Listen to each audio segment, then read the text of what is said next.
Hi friends, good morning. আজকে না একটু সকাল সকাল উঠে পড়লাম, কারণ কালকে আমার প্রচুর কাজের প্রেশার ছিল।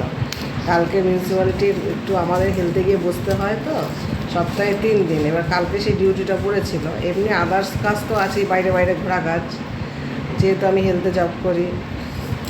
তারপর কালকে ওখান থেকেই, কালকে কি কড়া রোদ ছিল, তোমরা তো সবাই দেখেছো, প্রচণ্ড গরম। সেই গরমের মধ্যে, রোদের মধ্যে সাইকেল চালিয়ে গেছি, খুব কষ্ট হয়েছে আমার যেতে 8 ঘন্টা লেগে গেছে। 11টায় বেরিয়ে 11:30টায় অফিসে গিয়ে বসেছি। তারপর যখন অফিস থেকে ফিরলাম, এসেই আবার একটুখানি কোনো রকম খাওয়া দাওয়া করতে না করতে সময় গেল। আমি যে বিড়ি ব্যবসার কথা বলেছিলাম তোমাদের, সেই বিড়ি তুলতে যেতে হবে। সেটা কোথায় জানো তো? বাঁশবেড়িয়া। ওখানে চলে গেলাম, একটুখানি 10 মিনিটের মতো রেস্ট নিয়েছি খেয়ে। ওখান থেকে বেরিয়ে গেলাম আমার মোগরার দিকে, শঙ্করনগর। 2 জায়গা মাল তুলে আস্তে আস্তে আমার বেজে গেল রাত 10টা। ভেবেছিলাম কালকে রাত্রে তোমাদের সাথে একটুখানি ব্লগ করব, কিন্তু আমার সময় হয়ে ওঠেনি।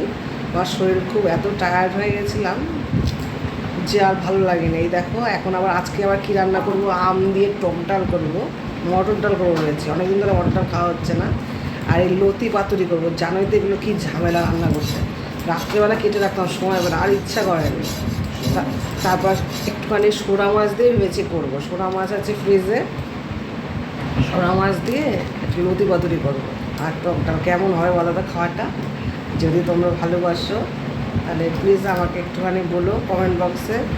আর আমার এই ভিডিওটা দেখে তোমাদের কেমন লাগলো, সকালের এই ভিডিওটা যদি তোমাদের ভালো লেগে থাকে, তাহলে আমি মাঝে মধ্যে এরকম ভ্লগ করে, ছোটোখাটো ভ্লগ করে তোমাদের সাথে শেয়ার করব।